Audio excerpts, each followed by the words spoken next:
Ихэнхдээ YouTube энгийн мэт санагддаг. Гейминг, мем, влог гэд олон янзын сонирхолтой бичлэгүүдэн дагаарч ирж байдаг. Гэхдээ тэрбум видеоны дунд ямар ч тайлбаргүй сургаггүй алга болсон ютуберүүд нэг л цаанаас эвгүй мэдрэмж төрүүлдэг видеонууд мөн одоо хүртэл хинч бүрэн тайлбарлаж чадаагүй нууцуудыг ярих болно.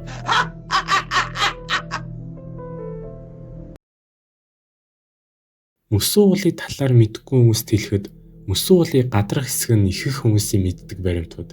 Харин доош явах тусам хүмүүсийн мэддэггүй эвгүй баримтууд байгаа гэсэн үг. За тэгээд олон юм ярилгүй бичлэг дээр орцгоо.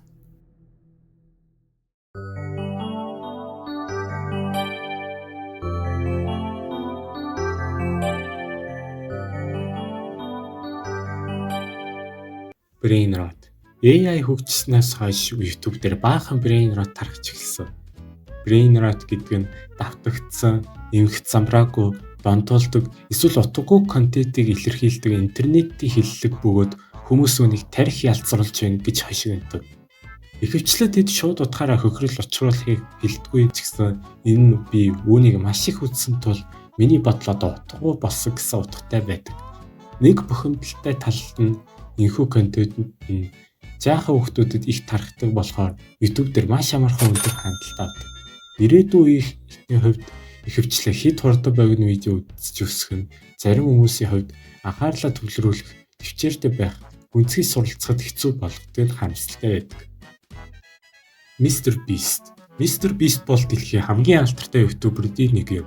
Түүний жинхэнэ нэр нь Jimmy Donaldson байдаг бөгөөд тэрээр хүмүүсийг хоорондоо ямар нэгэн чаленжаар өрсөлдүүлж, их хэмжээний мөнгө хожиж, эсвэл галзуу туршилт тоглоомд оролцдог маш том зугаатай видеонууд хийснээрээ алдартай болсон түүхтэй юм. Түүний видеонууд хурдцтай, сэтгэл хөдлөм, үйлдвэрлэхэд үнэтэй гэдгээрээ алдартай. Тэрээр мөн буйны үлс хийж, мис заслын төлбөр төлөх, байшин барих, хүмүүс хоол хүнс өргөх зэрэг видеонуудаар хүмүүст тусалдаг. Түүний завсарлах хэм маяг, видеонуудын санаануудын ачаар орчин үеийн олон ютуберүүд түүнээс хуулбарлаж хийдэг.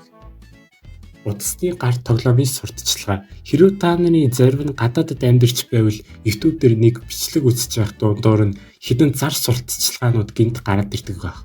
Гэхдээ зарим зар сурталчилгаанууд нь гар утасны тоглоомын талаар үнэхээр хачин, төөрөгдөлсөн сурталчилгаа өгөх хандлагатай байдаг.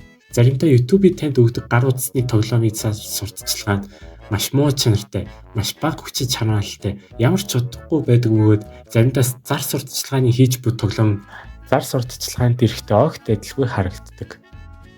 Бот. Заримдаа та YouTube видеоны коммент хэсэг рүү орвол жинхэнэ хүмүүс их биш, харин ботуудын коммент байх бөгөөд тэд ихэвчлэн үнэхээр тэнэг утгагүй комментуудыг үлдээдэг. Жишээ нь миний өмнөх бичлэг дээр нэг иймэрхүү утгагүй коммент гараад ирж байсан түүхтэй. Fix Mojang Bedrock. Та нар эдгээр комментуудыг зөндөө харж байсан. Эдгээр Minecraft community-гаас ялангуяа Bedrock Edition ашигладаг тоглогчдоос ирсэн. Ихэвчлэн мэдэхгүй хүмүүст хэлэхэд Bedrock Edition Java Edition-ыг бодвол хамаагүй илүү алтаатай байдаг. Үүнээс болж баахан хүмүүс ямар ч хамаагүй пост эсвэл видеоны коммент хэсэгт иймэрхүү комментуудыг бичдэг болсон.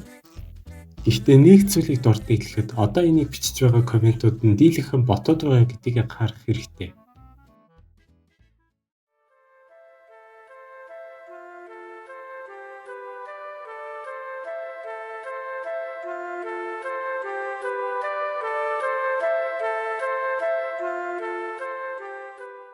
Don't hug me, I am scared. Don't hug me, I am scared гэдэг маш алдартай цуврал видеонууд байдаг. Энэ цуврал нь Sesame Street эсвэл Muppets зэрэг кинонуудыг илэрхийлсэн бөгөөд маш олон хүмүүс энүүгээр баахан таамаглалуудыг дэвшилсэн байдаг. Гэтэ үүнд ямар ч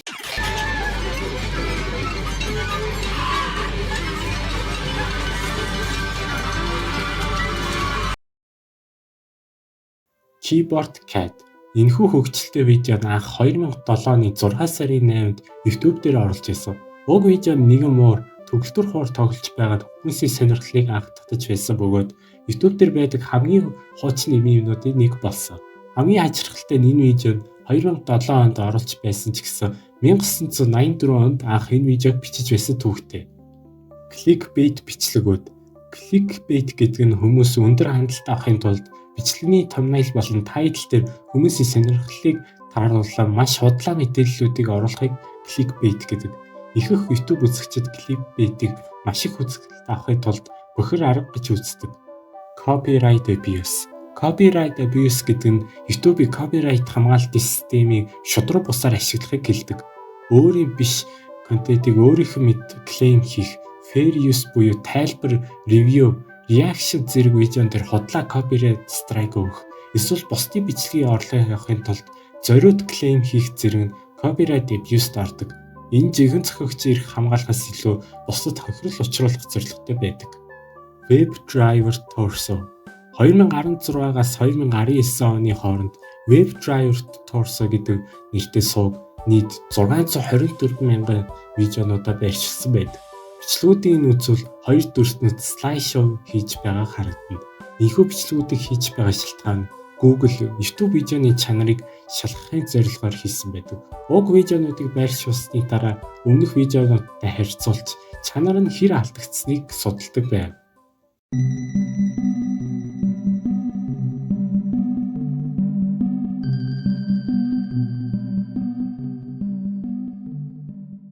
Цэг. Хэрв та YouTube файлын хэсгээр зүгээр нэг цэг тавьж орвол баахан рандом бичлэгүүд гараад ирдэг. Гэтэ ихэнх тохиолдолд баахан full stop punctuation гэсэн нэртэй хэд эвгүй, хэд ойлгомжгүй контентууд гараад ирдэг нь хүмүүст сонир санагддаг.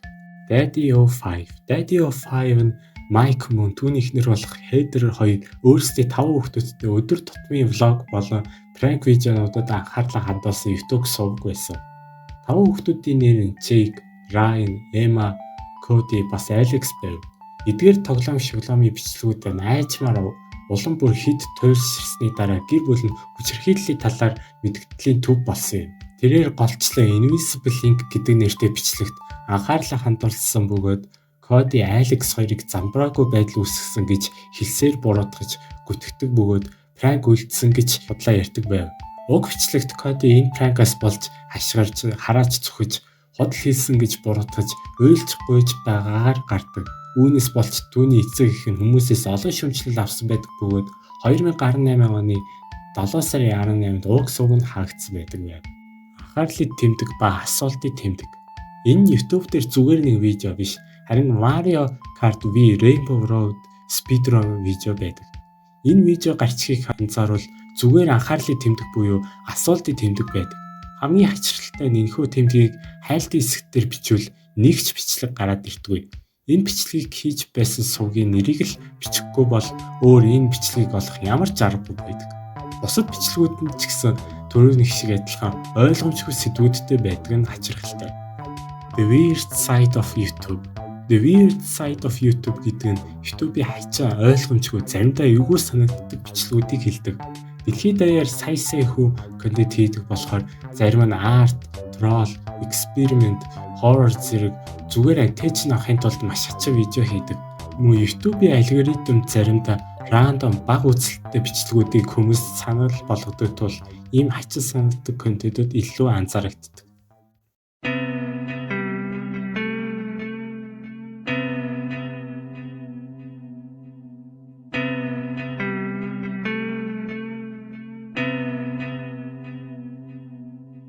Logan Paul Suicide Forest. Энэ 2017 онд Японы Aokigahara ойд влог хийхдээ амиа алдсан хүний зохицыг бичлэгтээ оруулж YouTube дээр аплод хийсэн том маргааныг хэлдэг. Хүмүүс үүнийг маш disrespectful, attention авахын тулд хитрхи хол явсан гэж шүүмжилсэн. Үүнээс болж интернет даяар backlash болж YouTube хүртэл арга хэмжээ авч байсан удаатай. Хэдийгээр нэн даруй хүмүүсээс уучлалт гуйсан бичлэг хийсэн ч гэсэн хүмүүсийн сэтгэлдэлд хүрч чадаагүй байсан байдаг. Сургууй алга болсон YouTuber Kenny Veach бол эм агуу хэмээх нууцлах зүйлийн ачаар алтартай болсон явган аялагч YouTuber байв. Тэрээр Невадагийн цөлд эм өсөхтэй төстэй хачаа агуу олсон гэж хэлсэн. Түүний хэлснээр агуйд ойртоход хүчтэй чичиргээ мэдэрч айсад тул явсан байд гэж хэлсэн байдаг бөгөөд энэ талаар онлайнаар нийтлсэний дараа олон хүн түүнийг бусаж очиад агуйг бичлэг хийхийг хүссэн.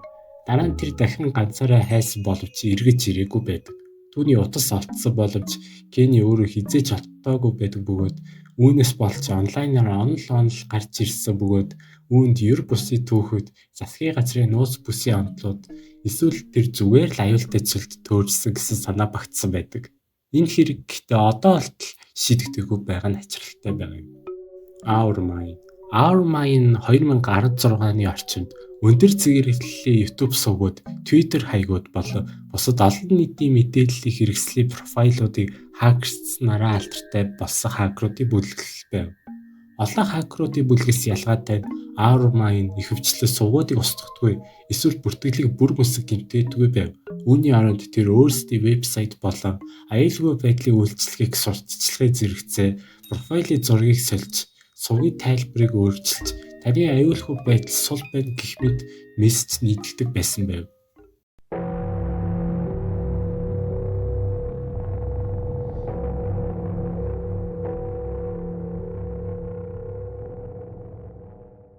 Smart Ad 2019 онд Facebook дээр нэгэн хэрэглэгч YouTube үзэж байхад дуудар нэгэн эвгүй зар сурталчилгаа гарсан тухайга бичсэн байдаг. Уг пост нь Испани хэлээр оруулсан байдаг бөгөөд энэ постыг орчуулбал надад маш хачиж зүйл тохиолдсон. Би Smart TV-гээрээ YouTube видео үзэж байдал гид YouTube дээр үргэлж гардаг шигээ зар гарч ирээд алгасах гэж байдал гинт энэ зар 5 цагаас илүү үргэлжилсэн байхыг би харсан. Би маш их гайхаж аав руугаа залгаад хэр удаа үргэлжилсэнийг асуусан. Аавыгаа ирэхийг хүлээж байхдаа зургийг авсан. Зар сурталчилгаан дээрх охин яриад л байсан бөгөөд аав ирэхэд тэр охин гинт түүн рүү харцаа чиглүүлсэн. Аав маань хүртэл түүнийг харж байна гэж шаалж эхэлсэн. Аав бид хоёр телевизийн өмнө зогсож байсан бөгөөд охин гинт чивээгүй болч бид түүнийг биднийг харж байгаа юм шиг санагдаж эхэлсэн. Тэр бидийг харах боломжгүй гэж би өөртөө хэлсээр л байсан. Энэ видео дуудлага эсвэл үүнтэй төстэй зүйл биш. Энэ YouTube-ийн энгийн зар сурталчилгаа байсан. Тэр бидийг харах боломжгүй байсан. Бид үүнийг хичнээн инээдтэй сонсогдож байгааг шаалж байсан. Охин ярьсаар л байсан. Гэтэл гинт дэлгэц рүү ойртож бидэд айдас таагүй мэдрэмж төрүүлж эхэлсэн. Аав бидийг сонсож байгаа эсхийг шалгахыг тулд хидэд удаа чаага гэдэг үгийг хэлээд төсөөлөөгүй зүйл тохиолдсон. Энэ охин хариуд нь чаага гэж хэлсэн. Тэр үедд би дайж би зар сурталчилгааг алгасах хяналтаа хайгаад хурдан шиг алгасаад бит хоёр маш их сандран ярилцаар л эхэлсэн. Гэтэ ер нь бол бит хоёр тэр үед маш их ядарсан байсан тул хий юм харсан байхдаа гэж ойлгож эхэлсэн. Миний эргэлзэж байгаа зүйл бол сая юу болоод өнгөрчөө? Телевизүүдэд камер байдаг юм бахта. Эсвэл YouTube хакердсан болов? Энэ бол бид хоёр тохиолдсон явдал бөгөөд нэг иймэрхүү зүйл тулсан бол та нарыг түүхийгч бас бид хийх хүсэж байна. Үндсэндээ энэ пост дээр энэ залуу зурагтаараа YouTube видео үзэж байгаад гинт 5 цагийн зар гарч ирээд энэ зүгээр ч нэг энгийн зар сурталчилгаа биш. Чамайг яг энэ зурагтнаас жигнэсээ харж байгаа мэдрэмж өгсөн гэж тайлбарласан байдаг. Гэтэ YouTube дээр байдаг зар сурталчилгаа нь лайвстрим байх боломжгүй. Мөн тэр үед YouTube хакертуулсан байвал ямар нэгэн мэдээлэл хүмүүст заавал өгдөг бөгөөд энэ пост нь зүгээр л зохиогвол үйл явдал гэж харах хэрэгтэй. Happy Anniversary гэдэг видеог Mr. 112 Dirtbag байршуулсан байдаг бөгөөд уг видео дээр нэгэн хөгшөөр бичлэгний турш инээж байгаа нь харагдана. Энэ видеог Mara Murray алга болсонтой холбоотой гэж цуурхал тараасан боловч нэгцаасан байдаг. Mara Murray Брюктэй хотын эсвэлэгчийн оюутай байсан бөгөөд 2024 оны 2 сарын 9-нд сургаггүй алга болсон байдаг. Тэрээр New Hampshire мужийн Haverhill хотод машинаа жолоодож байхдаа машин нь осолдож тэрээр тусламж хүсгээр 112 дугаар зам дээр машинаас бууж яваад ор сургаггүй алга болсон байдаг гэж мэдээлсэн байдаг. Тэгээд хамгийн ачаалттай энэ явдлаас хойш яг 8 жилийн дараа уг бичлэг нь YouTube дээр байршуулсан байдаг. Гэтэ уг видео хуурж болох нь батлагдсан. Видео бичлэг дээр хэрийг айлтаа ноолсон гэдэг бөгөөд цагдаа нар оолсныг шалгаж Mara Murray алга болсонтой холбоотой юу ч олоогүй байдаг. Бичлэгийг оруулсан шалтгаан нь энэ нэр өөрийгөө энэ гэмт хэргийг гол эзэн гэж харагдуулахыг хүссэн гэж өөртөө хэлсэн байдаг.